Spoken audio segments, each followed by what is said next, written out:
បើអ្នកកំពុងមានអារម្មណ៍ថាជីវិតអ្នកដើរយឺតជាងអ្នកដទៃ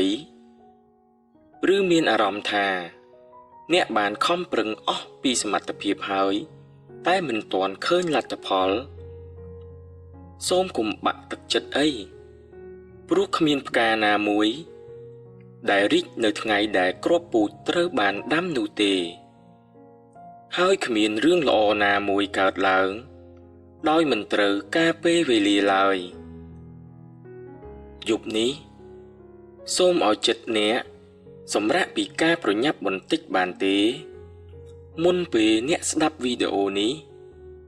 សូមឈប់ប្រៀបធៀបខ្លួនឯងជាមួយអ្នកណាទាំងអស់ឈប់គិតថាខ្លួនឯងយឺតពេកនិងឈប់គិតថាខ្លួនឯងមិនទាន់ល្អគ្រប់គ្រាន់ទៀតទៅហើយសូមចងចាំរឿងមួយព្រះអាទិត្យមិនរះមុនពេលរបស់វាទេហើយជីវិតរបស់អ្នកក៏ដូចគ្នាគ្រប់យ៉ាងត្រូវការពេលវេលា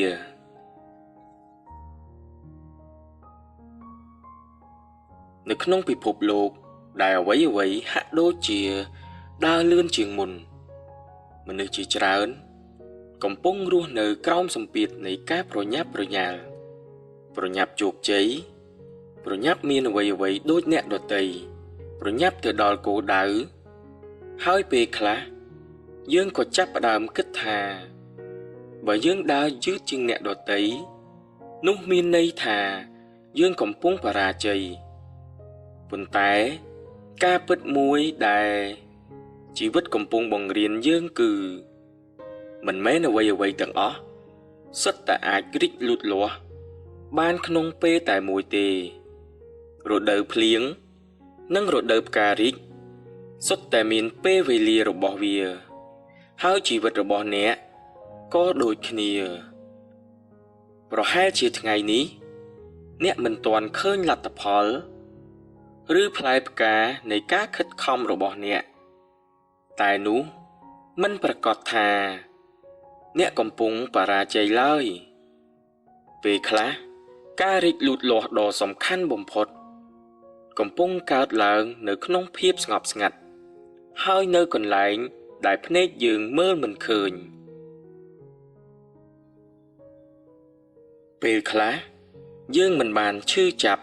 ព្រោះជីវិតរបស់យើងអាក្រក់នោះទេយើងឈឺចាប់ព្រោះកំពុងប្រៀបធៀបជីវិតរបស់យើងជាមួយជីវិតរបស់អ្នកដទៃយើងមើលឃើញមិត្តភក្តិម្នាក់ទទួលបានជោគជ័យឃើញអ្នកដទៃសប្បាយរីករាយឃើញគេទៅដល់គោលដៅហើយយើងចាប់ផ្ដើមសួរខ្លួនឯងថាហេតុអ្វីខ្ញុំមិនទាន់ដូចគេហេតុអ្វី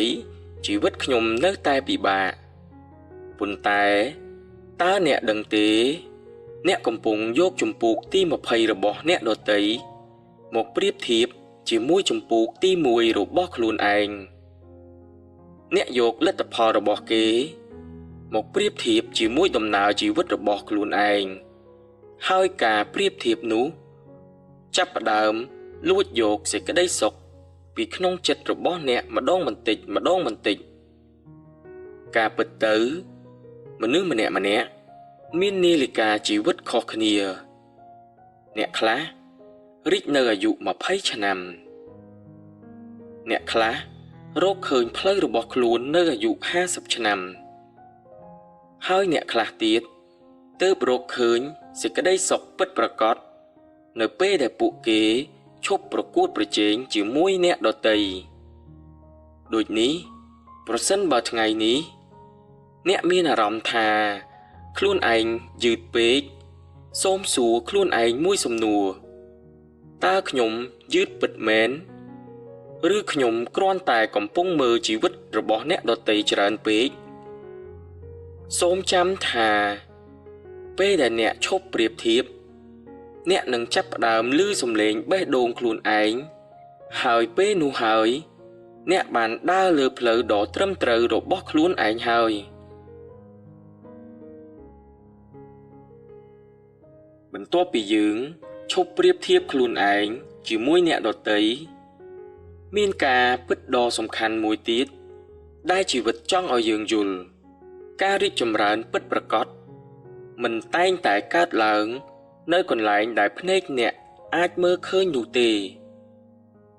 សូមស្រមៃអំពីគ្រាប់ពូជមួយនៅថ្ងៃដែលវាត្រូវបានដាំចូលទៅក្នុងដីគ្មាននរណាអាចប្រាប់បានថាវាកំពុងរីកចម្រើនឬអត់នោះទេពីខាងក្រៅវាហាក់ដូចជាគ្មានអ្វីកើតឡើងសោះប៉ុន្តែនៅក្រោមដីឬសតូចៗកំពុងលូតចេញវាកំពុងស្វែងរកទឹកកំពុងស្វែងរកសារធាតុចិញ្ចឹមសម្រាប់ការលូតលាស់នៅថ្ងៃខាងមុខហើយអ្វីដែលគួរឲ្យចាប់អារម្មណ៍នោះគឺមុនពេលវាលូតឡើងទៅលើវាត្រូវលូតចុះក្រោមជាមុនសិនជីវិតមនុស្សយើងក៏ដូចគ្នាពេលខ្លះយើងគិតថាខ្លួនឯងកំពុងតែនៅទ្រឹងគ្មានអ្វីផ្លាស់ប្ដូរគ្មានអ្វីរីកចម្រើននិងគ្មានអ្វីជោគជ័យសោះប៉ុន្តែការពិតប្រហែលជាអ្នកកំពុងបង្កើតឫសគល់របស់អ្នកហើយរាល់ការខកចិត្តកំពុងតែបង្រៀនអ្នកអំពីភាពរឹងមាំនិងរាល់ការរងចាំកំពុងបង្រៀនអ្នកអំពីការអត់ធ្មត់ទោះបីជាអ្នកមិនបានឃើញវាភ្លាមក៏ដោយប៉ុន្តែច្បាស់ណាស់ថាអ្នកកំពុងតែផ្លាស់ប្ដូរដូចនេះបើថ្ងៃនេះអ្នកមានអារម្មណ៍ថាជីវិតរបស់អ្នកនៅស្ងៀមស្ងាត់ពេកសូមកុំប្រញាប់ធ្វើការសន្និដ្ឋានព្រោះថាគ្រាប់ពូជក៏មើលទៅស្ងៀមស្ងាត់ដែរមុនពេលវាក្លាយជាដើមឈើដ៏ធំមួយ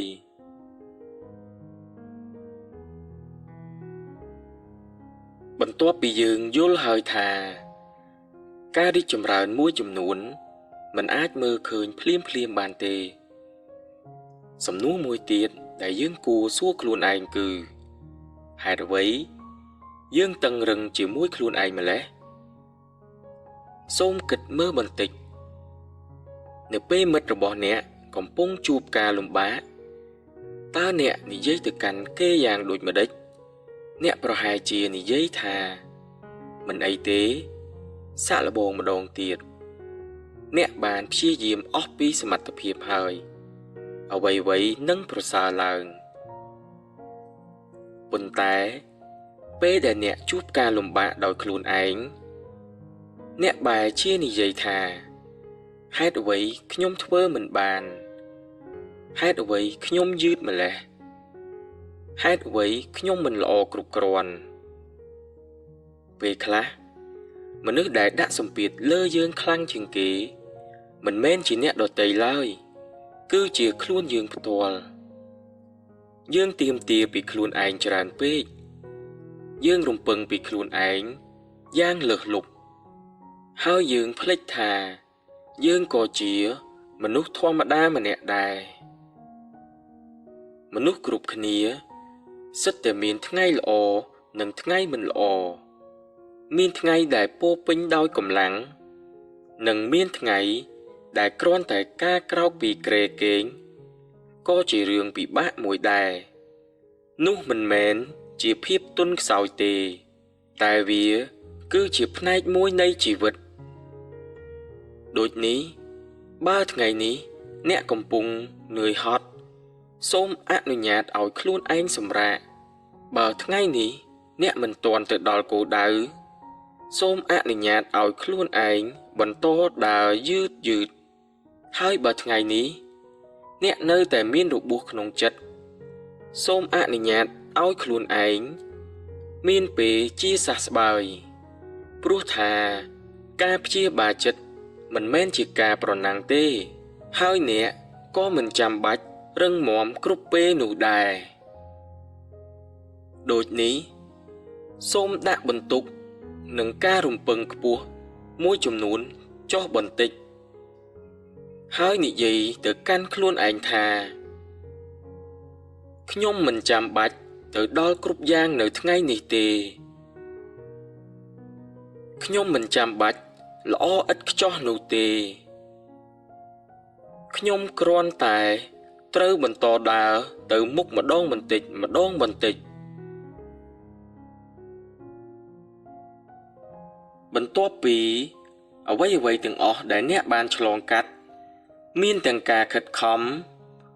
ការខកចិត្តនិងមានអារម្មណ៍ថាចង់បោះបង់ខ្ញុំចង់ឲ្យអ្នកចងចាំរឿងមួយថាអ្នកបានឆ្លងកាត់រឿងជាច្រើនហើយអ្នកបានដើរមកដល់ឆ្ងាយជាងអ្វីដែលអ្នកគិតទៅទៀត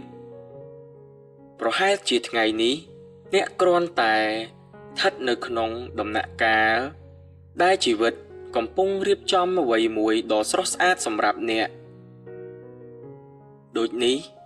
សូមបន្តដំណើរទៅមុខបន្តជឿជាក់លើខ្លួនឯងបន្តស្រោចទឹកគ្រាប់ពូជនៃក្តីស្រមៃរបស់អ្នកហើយថែរក្សាបេះដូងនិងទុកចិត្តលើពេលវេលាចុះព្រោះថ្ងៃមួយអ្នកនឹងងាកមើលត្រឡប់ក្រោយហើយញញឹមថារាល់ការរងចាំរបស់អ្នកនិងការខិតខំកន្លងមកពិតជាបាននាំអ្នកមកដល់កន្លែងដែលអ្នកគួរតែមកដល់ហើយពេលនោះអ្នកនឹងដឹងថាជីវិតមិនបានពន្យាពេលអ្នកឡើយវាគ្រាន់តែត្រូវការពេលវេលា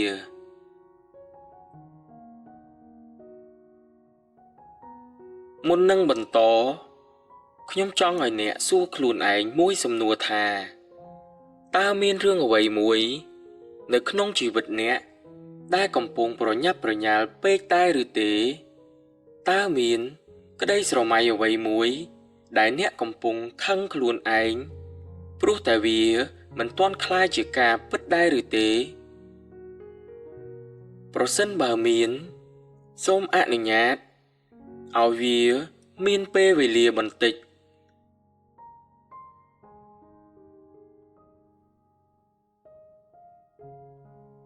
ឥឡូវនេះសូមអង្គុយឬគេងនៅក្នុងទីតាំងដែលអ្នកមានអារម្មណ៍ថាមានផាសុកភាពបំផុតមិនចាំបាច់ប្រឹងអ្វីទាំងអស់គ្រាន់តែនៅទីនេះជាមួយខ្លួនអ្នកនិងបិទភ្នែកថ្នមថ្នមហើយដកដង្ហើមចូលយឺតយឺតដកដង្ហើមចេញថ្នមថ្នមដកដង្ហើមចូលនាំយកភាពស្ងប់ស្ងាត់ចូលមកក្នុងចិត្តអ្នកដកដង្ហើមចេញបញ្ចេញភាពតានតឹងចេញពីរាងកាយម្ដងទៀតដកដង្ហើមចូលហើយដកដង្ហើមចេញអនុញ្ញាតឲ្យស្មារបស់អ្នកធូរស្រាលអនុញ្ញាតឲ្យផ្ទៃមុខរបស់អ្នកបានសម្រាកនិងអនុញ្ញាតឲ្យបេះដូងរបស់អ្នកបានស្ងប់បន្តិចរួចនិយាយទៅកាន់ខ្លួនឯងនៅក្នុងចិត្តថា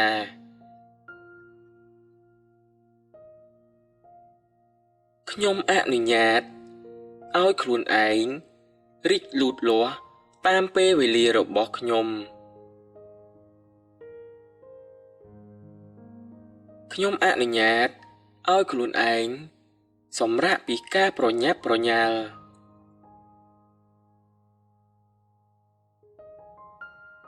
ខ្ញុំជឿជាក់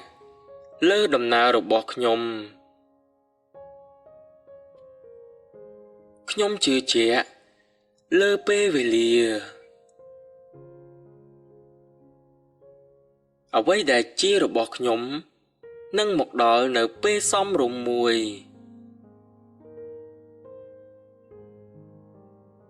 ឥឡូវនេះសូមដកដង្ហើមចូលជ្រៅជ្រៅម្ដងទៀតហើយដកដង្ហើមចេញមកវិញយឺតយឺតមានអារម្មណ៍ថាបន្ទុកនៅក្នុងចិត្តរបស់អ្នកកំពុងតែធូរស្រាលទៅធូរស្រាលទៅ